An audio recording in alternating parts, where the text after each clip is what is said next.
So welcome to the Clackamas County Reproductive Sexual Health Coalition's March meeting. A little different this month because we are doing a panel. We have 6 amazing panelists. They are all experts on gender-affirming care.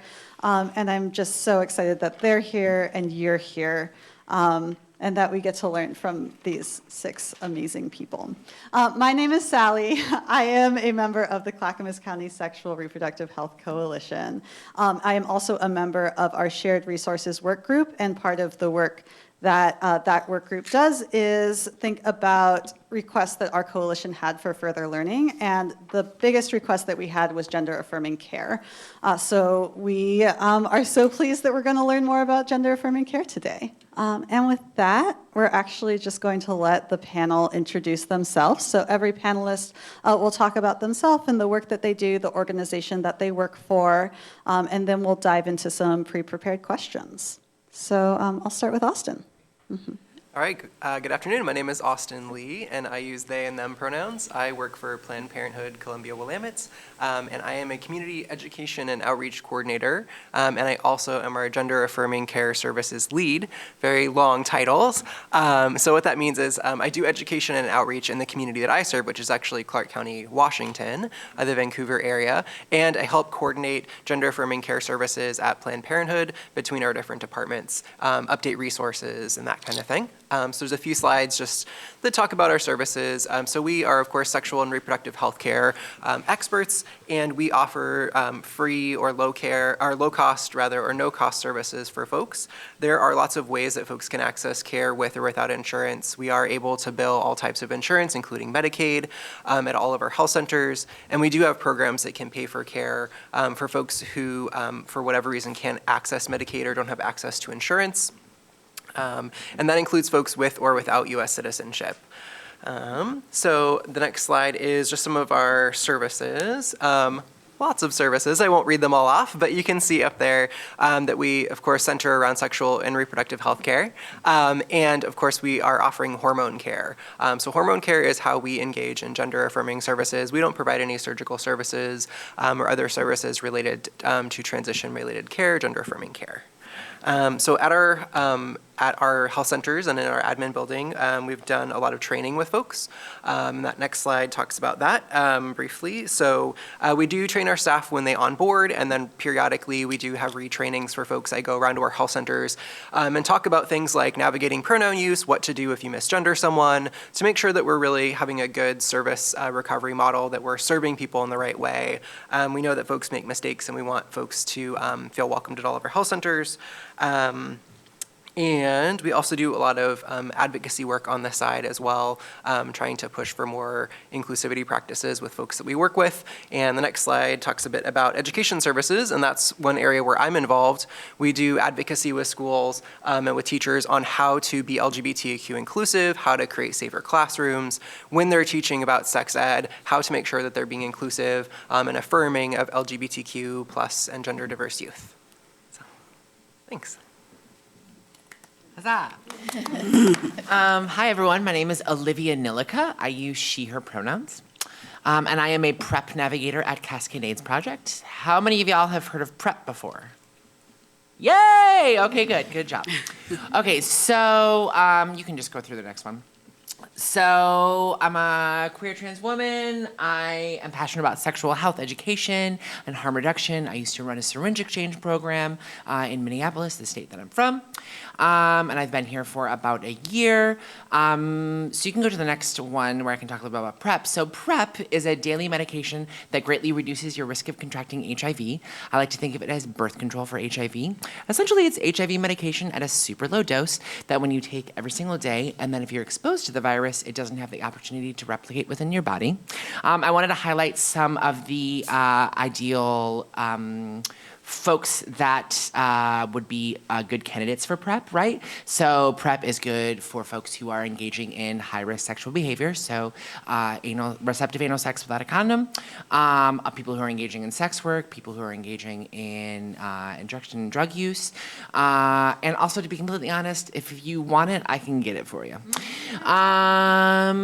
What else? Oh, it does not protect against STIs or pregnancy. That's important to note. And yeah, I think that's all I want to say about PrEP. Oh, I also like to talk about post-exposure prophylaxis, so PEP, excuse me. So there's pre-exposure prophylaxis, PrEP, which I was just talking about, and post-exposure. And PEP is a 30-day regimen of pills that you can be prescribed within 72 hours of being possibly exposed to HIV. And that can be a high crisis anxiety moment. And so I can definitely step in and help people get that medication as well. You can go to the next slide. I like to bring up this quote. "An ounce of prevention is worth a pound of cure," said Benjamin Franklin.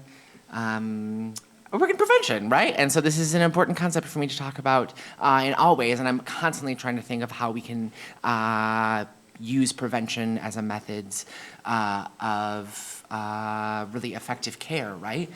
Especially in light of the moment that we're in right now, right? And also around surrounding gender expansive care, right? So if we're taking preventative measures to include and uphold and uplift everyone and all of our patients, then we're going to be doing them the service that we hopefully advertise.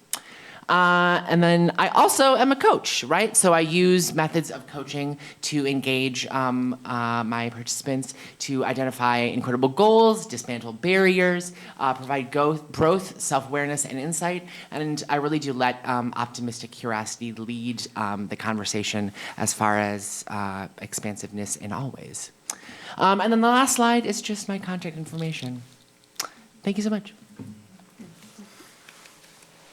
Hello, everyone. I am Kate Kaufman. I use they and them pronouns. I'm the owner and administrator of Brave Space LLC. Our mission is to create community and facilitate access to transgender and non-binary people and their families. In that mission, our primary way of serving folks is mental health. So we are contracted with this with OHA, and we predominantly serve folks on Medicaid. In that mental health, we're doing a lot of diverse integral care. So we work with a lot of folks who are experiencing disability, homelessness, co-occurring kind of symptoms, and we're also working with folks and their families. We also do letters for medical care, and our philosophy is really to get out of somebody's way as a sort of evaluator, and I shall tell you if you can get your surgery, and more like, how can I facilitate your care? So we really operate from a consent-based model in our letter writing. The other ways that we facilitate access is we provide 201, 301, 401 trainings to folks. These are not your transgender 101 trainings. They are what do you do after you know how to use pronouns. So feel free to check out the website for any of those services and how to get into them. The other things that we really love to do for creating community is we have a very robust clothing closet. It is free to anybody. They don't have to be a client. We have a space rental where we are bringing in folks who are offering voice coaching. We have somebody who's doing free haircuts. And we keep a very robust resource list. So if you all are ever like, I need a therapist in somewhere that there aren't any therapists, we may know of some. And that is true for medical health, mental health, other kinds of services, advocacy, law, keep going. So please use us as a resource if you ever have questions. And the website is www.bravespacellc.com. Good afternoon. My name is Erica Crane, and I am a nurse at the Kaiser Gender Pathways Clinic. We are a interdisciplinary team. We have a nurse, a medical assistant, providers, and then a patient navigator, social work, peds mental health therapist, and adult mental health therapist. My role is to be a clinic nurse for care needs around primary care needs and also around hormone therapy and gender-affirming interventions. And I'm also the surgical coordinator for the nation because Kaiser sends everyone to Portland for surgery. Not everyone, but a nice percentage of each of the regions. So I help people from Baltimore to Hawaii, basically, come to Portland for each of their surgeries. And I work closely with the nurses in each of those regions and with OHSU directly for those surgeries. We do keep top surgeries in-house, but everything else is contracted through OHSU.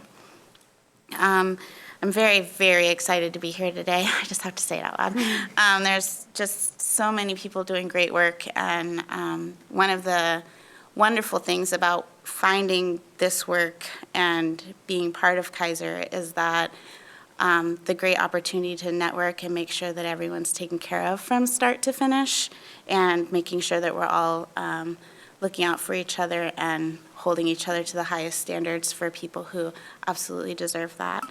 I have a lot of,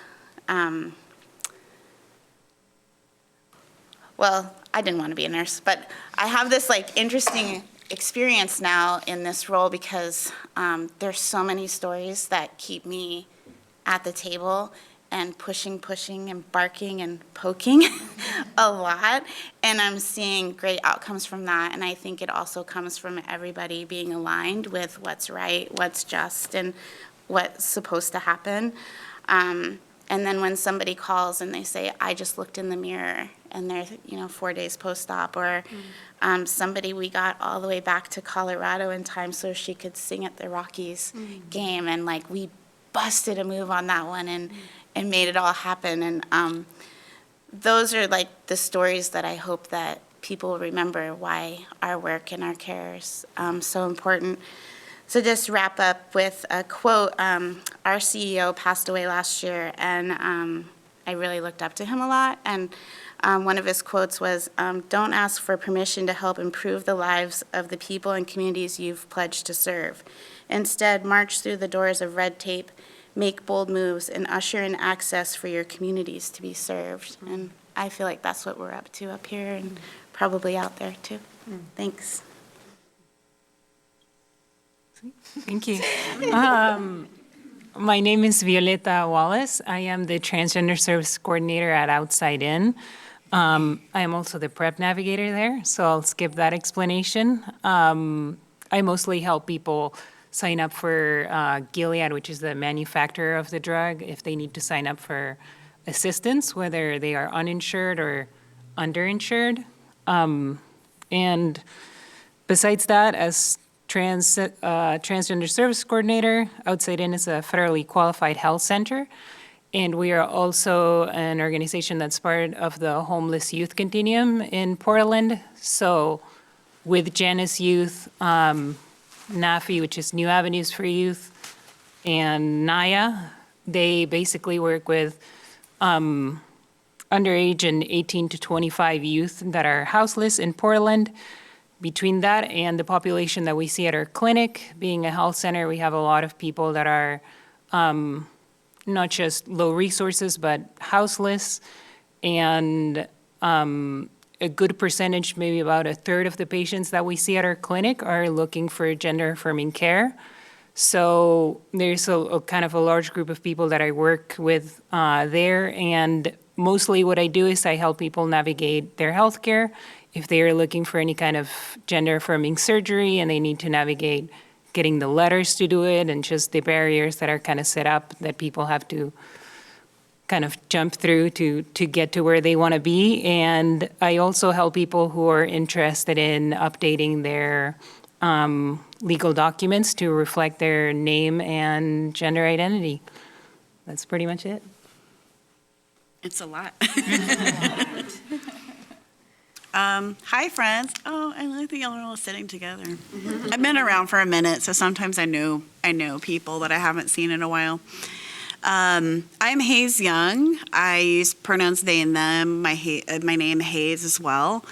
I work at Legacy Health, and I manage the Gender and Sexual Health program. A few key things to know about our program is that our program was started on the foundation that our communities know best, the ways that our health systems fail us and don't always get it right. And so when our program began, we started with the direct feedback from our community members to say, we know we've messed up, how can we do better?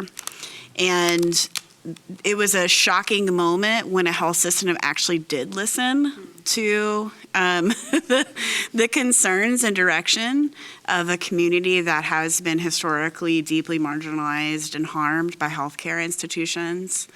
And when I say that, that's not about me saying that any of you individually who work in healthcare are harming people. It's that the history of healthcare has looked at trans people as mentally ill or disordered or broken or abnormal. And while there are some things about me that might be kind of weird and quirky, I do find myself to be a really chill, awesome person. Not broken, not disordered, none of those things, nor is my community in those ways. Human beings are wild and amazingly varied, right? So I want to say that because it's a really important part of our program. We now have a staff of 5. We do a lot of different things because we have such a gigantic service region that we serve, including Clackamas County. So there are 5 of us. I manage the program, deliver a lot of education. At this point, we've educated over 8,000 employees out of 14,000 in Legacy at every hospital, every emergency room, every clinic, and then some. We have a lot of partners that are contracted in different ways, including a lot of folks here in Clackamas County. So we've had 8,000 people in about 3.5 years come through, and all of that training is specifically designed to what their jobs are. So our registration folks learn how to greet people, how to create charts, things like that. We've radically changed Epic, which I think I'm aware that Clackamas County uses also a version of. I love talking about Epic. I hate it. I'm not going to lie. I hate it, and I also love changing it. So it's changeable in ways that they want to tell you that it's not. So.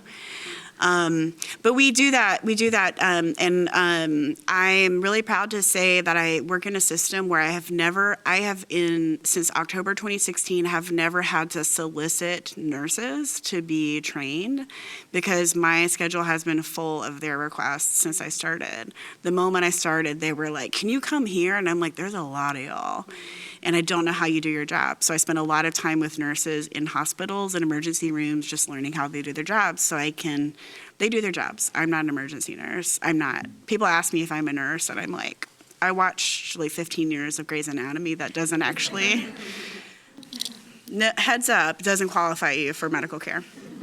In fact, does quite the opposite, I think. That said, there's me, so I manage the program. Also, if any of you ever have patients or clients who have anything less than a stellar experience at any Legacy facility, including Go Health, which is you have some urgent cares here, I want to know about it. We will fix it. We have a very responsive system. I never thought I would work in a health system where I could actually call the head of anything, people who are presidents and vice presidents, and they answer my call and they immediately jump on it, which tells me this is a system who wants to figure it out. So we have 8 hospitals, including Unity and Randall Children's Hospital, dozens of clinics, and to serve that entire region, it's not just me. We also have a social worker, Willa Kilborn. Willa came to us from the Multnomah HIV clinic, and they have extensive, amazing knowledge of how county systems work, but also how our systems need to do better with chronic illnesses and screenings and things like that. So they do our care planning for every single surgical patient who comes through our doors. Every single one of them has to meet with Willa either over the phone or in person at their consult, pre-op, and then potentially the day before. We do financial counseling with all of our patients as well to make sure that those hospital bills can get taken care of by the immense amount of resources that a health system has. We also have a mental health outreach worker, Maddie, who's a brand new hire, brand new position. So if any of you have ever had patients or clients who have gone to Unity or have gone to an emergency room for a mental health crisis, there's not a lot of coordination of care. There's a gap. There's a hiccup that happens between the discharge and then getting into a therapist or returning to your therapist, and there's a really meaningful gap of time right there. That's Maddie's job, is Maddie will take people to the dentist or go grocery shopping or work on housing applications or resumes, things like that. We have had 100% retention rate in 120 days, meaning we have had no patients return to the ED or to Unity in crisis since Maddie started working with them. We also have a patient navigator, Cody, who's the sweetest person I think you'll ever talk to on the phone. And Cody manages a gigantic database of mental health medical providers across all of Oregon, Washington, parts of Idaho, and parts of Northern California. And their job is to triage calls. So they are a sweetheart. Anything else? That's a lot. I also convene and facilitate the Oregon Trans Health Coalition, which there's an open invitation to anybody working in transgender diverse healthcare to be part of that, to network with other people. And I'm also a core organizing member of the PDX Trans Housing Coalition, which is specifically about houseless trans and gender diverse people who are struggling with shelter systems.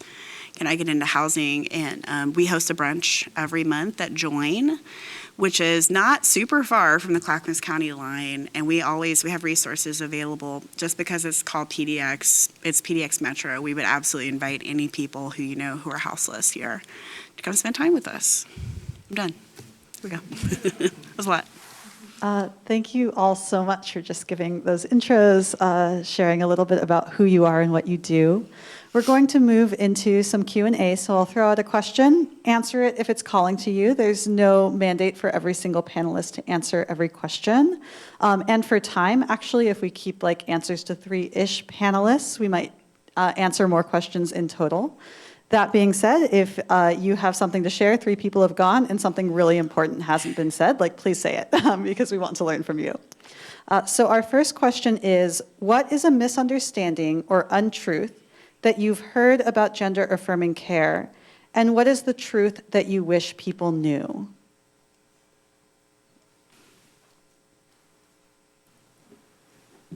I have a thought. I always have thoughts. I think something that happens in healthcare and has happened in healthcare, and I want to point out, I brought some copies of an article that just came out through GLAPN, which is the Gay and Lesbian Archives of the Pacific Northwest. There's a graduate student who wrote a story about tracing the history of surgery, trans-related surgeries. And one of the things that they wrote in there is there wasn't a diagnosis until there was one. And this idea that all trans people, so the mistruth or misunderstanding that I think people sometimes think about gender-affirming care is that all trans people must hate all parts of their bodies to want to get access to gender-affirming care, which we're not a monolith, nobody is, we're all very different. But it's important, I think, to break that notion that if you have a trans person you're working with who's seeking care, somebody can go on hormones and decide it's not for me and then come off. And then later can maybe go back on hormones. You don't always know the things that are going on for them. Is going on hormones meaning because your patient hates their body? Not necessarily. I really love the mood lift that I got from when I was on testosterone, and there was a bunch of other stuff about it that didn't feel right for me. But when I was going through, assessments for surgery myself, after doing this for so many years, I opened my statement to my therapist to say, I want to be real clear. I want nowhere in my letter to say that I hate my body. I really love my body. I love what it can do for me. And there's some stuff that causes me to stress. So I think being really clear that there's a misunderstanding that we must hate our bodies. We must really hate all parts of our bodies. And that's not true. I think it's really important to make that narrative very complex and complicated in ways that I think you may not always want to understand or need to understand, but knowing that I think that expectation sometimes to your clients and patients can come across really also very harmful, right? Because if you don't think you're hearing the right things for writing an assessment or making a recommendation to a surgeon, if you're like, but I'm not hearing that you hate it a lot, you know, of pressing for that thing is like you're fracturing the relationship that you have with that person. And what I'd really, really love is for trans people to have good relationships with their care providers without that pressure. That was a nice intro. I had written about that question, and I have been a therapist who identified as cisgender through the beginning of my process with folks, and so I resonate really closely with how it was to be a new cis provider, being like, what am I supposed to do? I don't know what to do, and I apologize to a lot of clients, right? Now I'm at a very different stage, identifying within the community, and also have a lot of education behind my story. And one of the things I'd really like to share is that phalloplasty and vaginoplasty are not as scary as we think. There's still a lot of rhetoric coming from our community about phalloplasty, especially that it's behind the times, the research isn't there, the outcomes are bad, it just looks like a really big rod, it's not what I would want. And so I think a lot of my work is helping folks realize that our surgeons in town, Dr. Burley and Dr. Doogie, and now we have Dr. D or Dye, are excellent at these processes. And I've had several vaginoplasty clients come back and tell me, I actually healed really well. It was underwhelming. You over-prepared me. I was walking around after a week. And so I want to just offer that to you, that sometimes we could do a lot of help to reinforce that, yes, these are possible for you. Yes, you can manage your dysphoria by having your body shift. So that's just wisdom that I've learned in my time. I just want to add on that I think the biggest misunderstanding that I feel is that so many pieces that probably like don't on the surface feel like gender affirming care are actually gender affirming care, if that makes sense.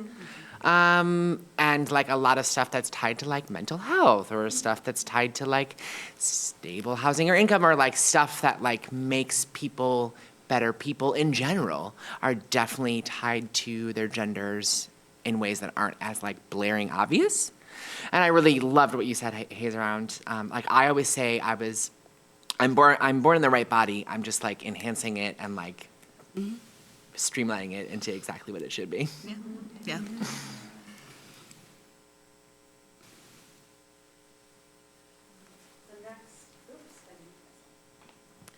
The next question that we have is, what is one barrier to care that affects patients at your organization? What information or organizations do people need to know about to overcome that barrier? I'll take this one. So I work for a rather large entity also, Kaiser. And so if I were to pick one barrier, I decided to choose safety and then to put under that umbrella that there's mistrust, miseducation, and lack of education, and really missing guidelines for standards of care, and then people are afraid to engage in that conversation. It's what I see on the way surface. I can't speak for every single employee patient interaction. And I think that what would be wonderful if there was an allotment of resources to understand that it takes time to build trust, and also to put a priority on education around embracing that we can provide a holistic, medically necessary time frame around somebody's care, and back off a little bit on the productivity side of it all, or really having a collective understanding of what high quality care means from somebody else's point of view than ours, because it looks completely different. And then I think people will be walking together and have better outcomes, and people will walk in feeling safe and able to ask for what they need.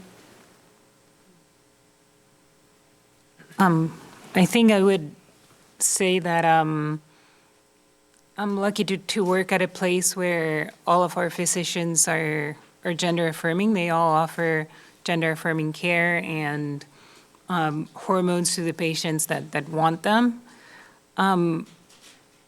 I would say that the barriers that you just most commonly see are just common social determinants of health.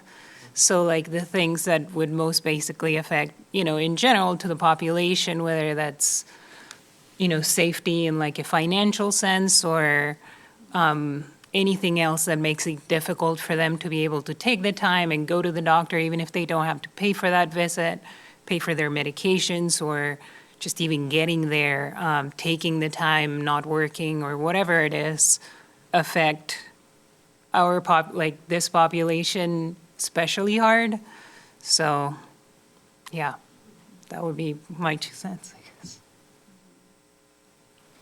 I would say one barrier to care is, of course, paying for care, and there are people in our community who, for whatever reason, can't access Medicaid, can't access private insurance. There are those gaps, and Medicaid does a good job of covering many types of care, but there are, as we were discussing before the panel, also things that it maybe doesn't do a great job of covering, or definitely does not do a great job of covering, and that there may not be access to a provider depending on where you live and what type of insurance you have, in particular Medicaid, trying to get enough Medicaid providers for different types of gender-affirming care.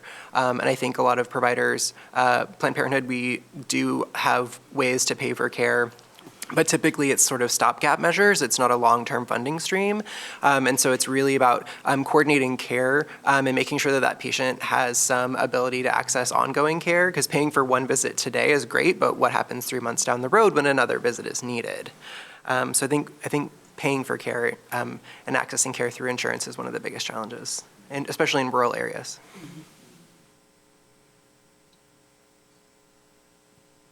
Cool. So at this point, Hannah's going to come around and hand note cards to people who don't have them. If you have a question that you would like to ask the panel, please write it on that note card. Hannah will collect it after this next question, and then we'll move into answering those questions. So I'm going to cut our pre-prepared questions by one, so we can at least get one audience question in there, because I think that's important. Question: what are some changes that non-medical agencies can make to be more welcoming and inclusive to transgender and or non-binary people?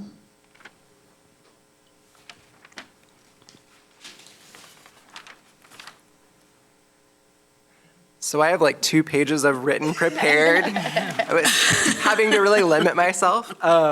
But I would say there's sort of 2 buckets that I see things falling into. One is sort of policies, practices, things that an agency can implement. And that would be things like having staff being trained on how to ask patients for their pronouns, be respectful of pronouns, looking at forms that you're using, right, and making sure that those are updated.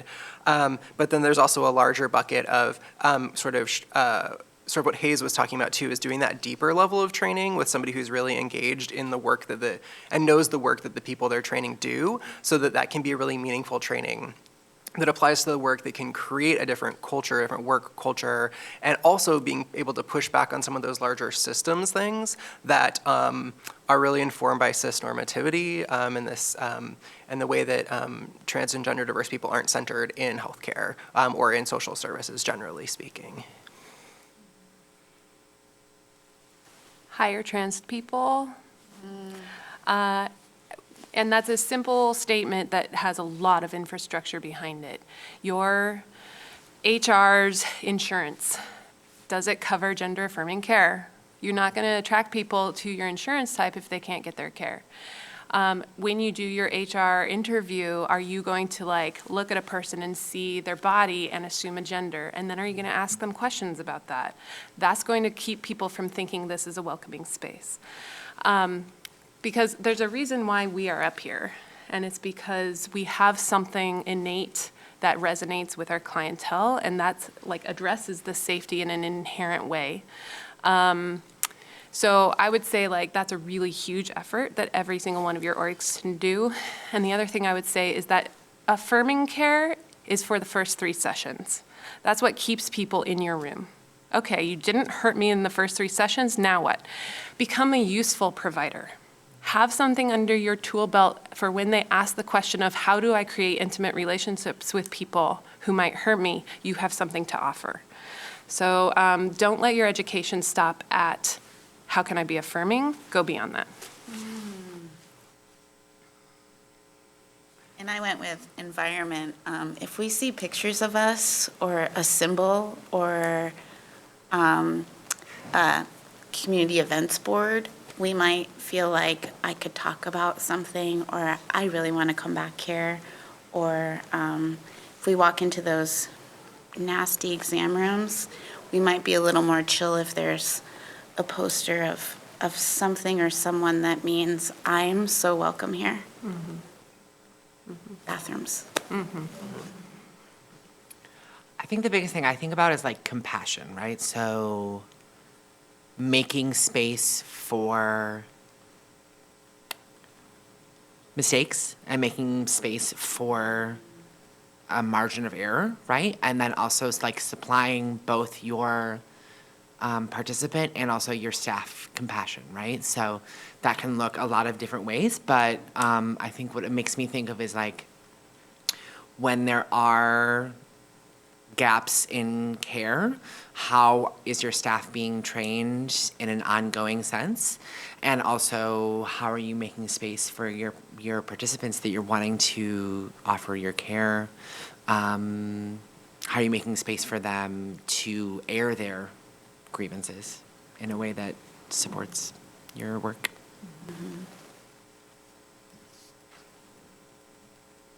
I'm going to jump in and say, if you have a card with a question, please hold it up. Hannah will collect it.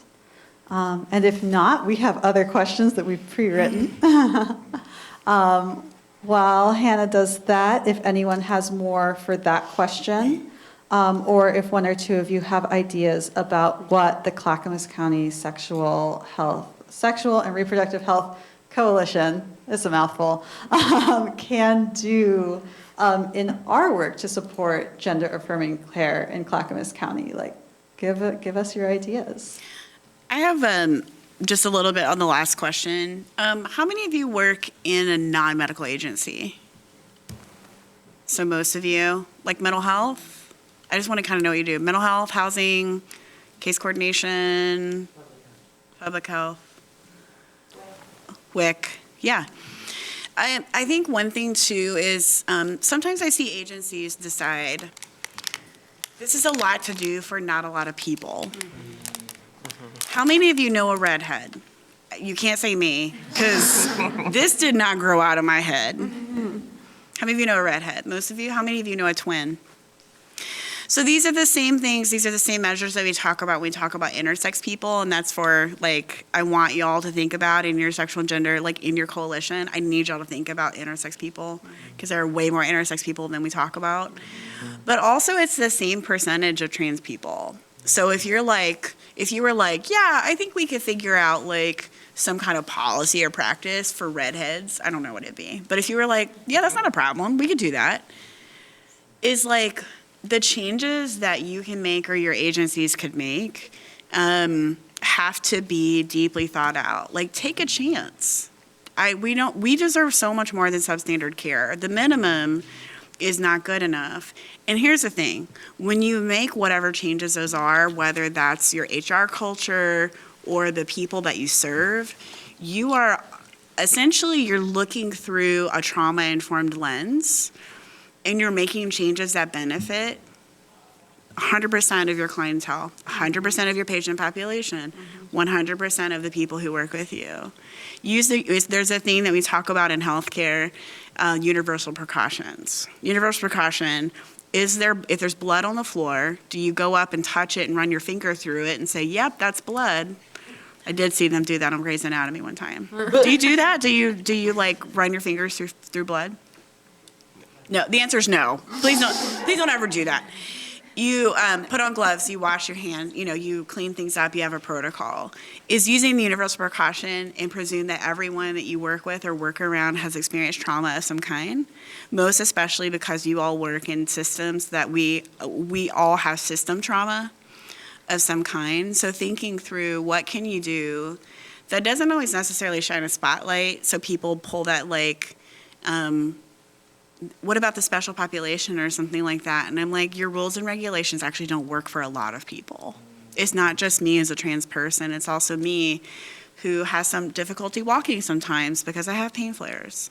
It's difficulty for me sometimes because I experience significant trauma in my life, and I'm hyper vigilant about some stuff sometimes. Sometimes people are like, what's wrong? Calm down. And I'm like, it's not a skill that I've managed. It's not a thing that I've managed to get through yet. Right, I mean, but we all deal with that. So just keeping it in mind of think beyond a small population. Everything you do for a small, misunderstood population is going to benefit everybody else, truly.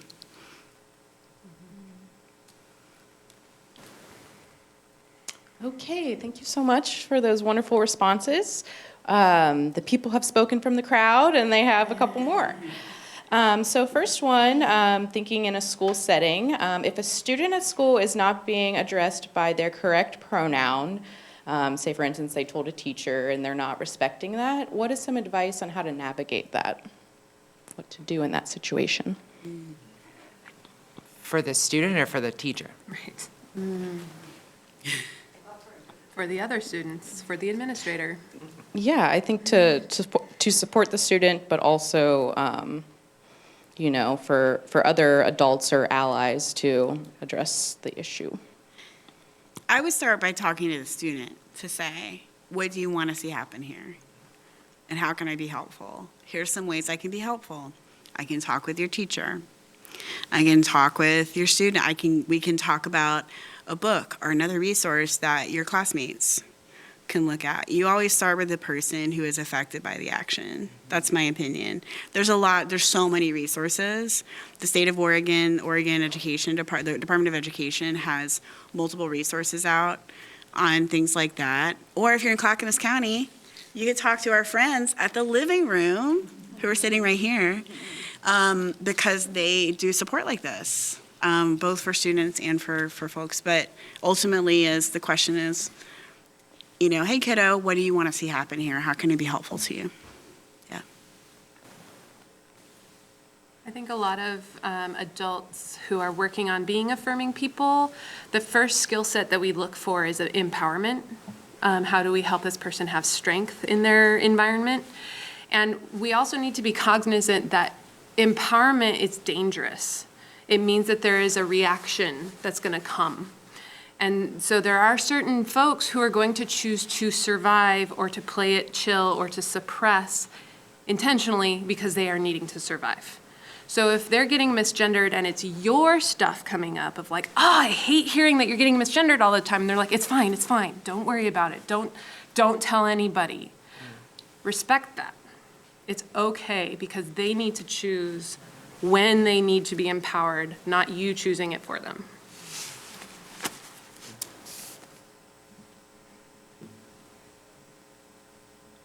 I'm always a big advocate of ongoing training. Teachers, administrators, counselors at the school may not have encountered this before, may not know how to handle it. And as Haze brought up, really centering that student, right? That the training is not a reaction and we're calling out this one person, but it's about like, we need to do better. A lot of us maybe didn't receive training in how to handle situations where a student has changed their pronouns, has changed their name, right? And there are schools who handle that really effectively. And sometimes there are schools where they just come in and like do a PA announcement to all the school about this person's new name, right? Which is not a trauma-informed practice. And so sometimes seeking those training resources as administrators or counselors to bring in and to help add those lenses to all the staff that work there can really help keep the focus on the young people.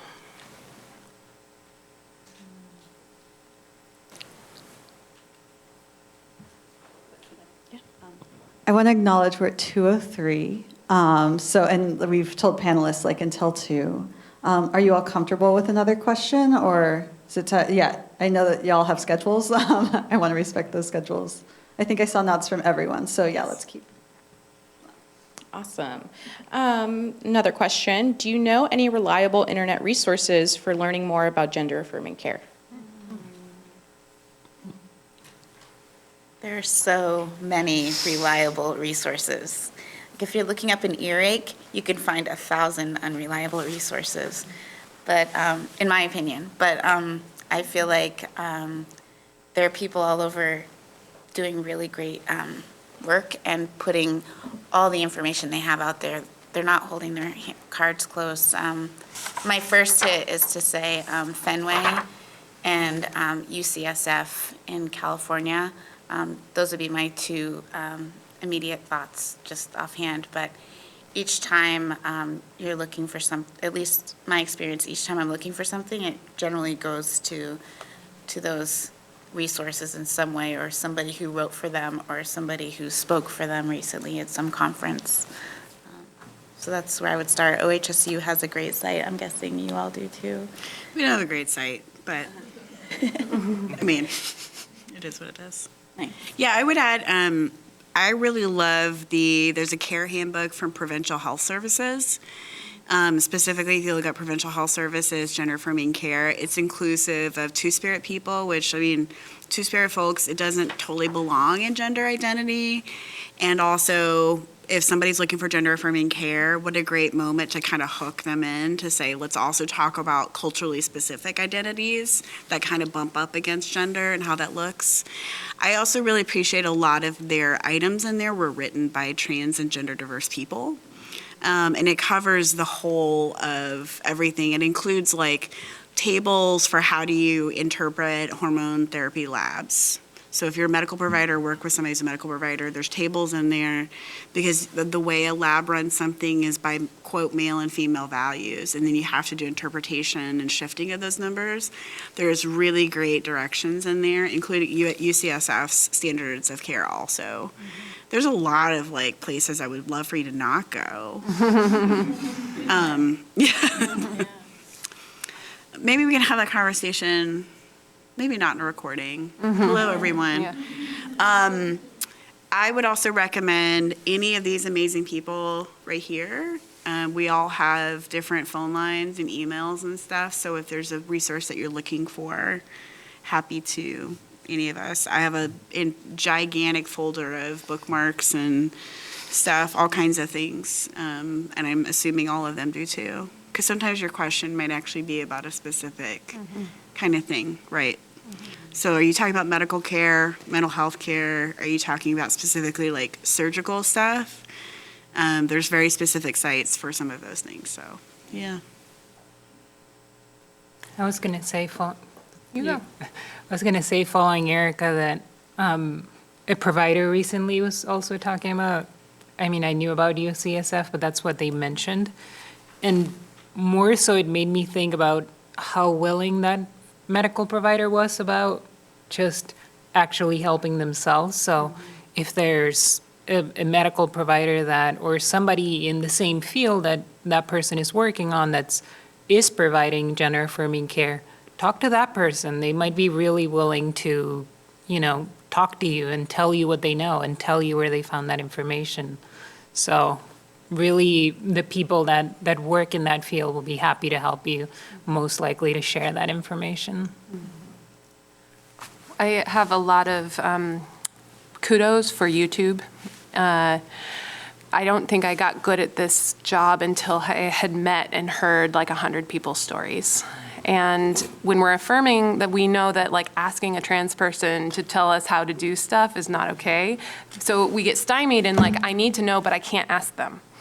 And so I would invite you to, like, on your lunch break, when you're like scrolling Facebook, scroll YouTube instead and type in transgender something, and you'll get so many YouTubers who are like sharing their entire experience.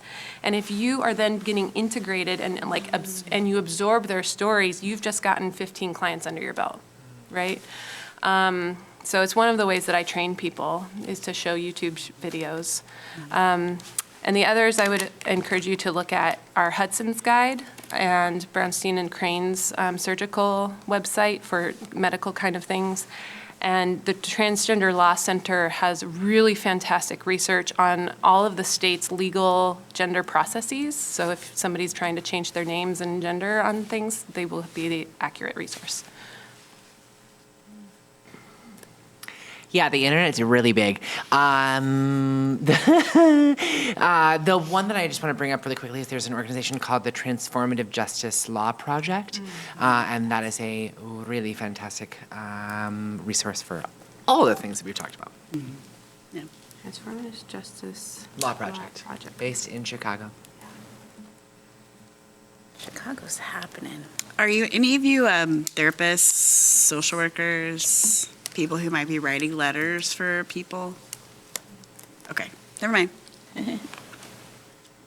I would give a shout out to Basic Rights Oregon. They have a compilation of a lot of great resources, including links to the National Center for Transgender Equality and things about how to change all of your legal documentation and things like that, but also a whole thing about what Medicaid covers, because that can be really challenging. My face is only just the last resource that they have is from 2016. Yes. So I would recommend look at that resource for Oregon Health Plan with a grain of salt. And then if you have a patient or client who's struggling with OHP, is to call one of us for additional help. That's my only Yeah. And there have been big changes with the CCOs and things recently. So if there's confusion in the community, that is understandable. Yeah. There's still a lot of us that are working it out too. It's messy. We have some really great insurance navigators on CAP staff. Colin and Jay are wonderful. Colin's very passionate about gender expansive care. Yeah. And so please feel free to reach out to me and I'll connect you.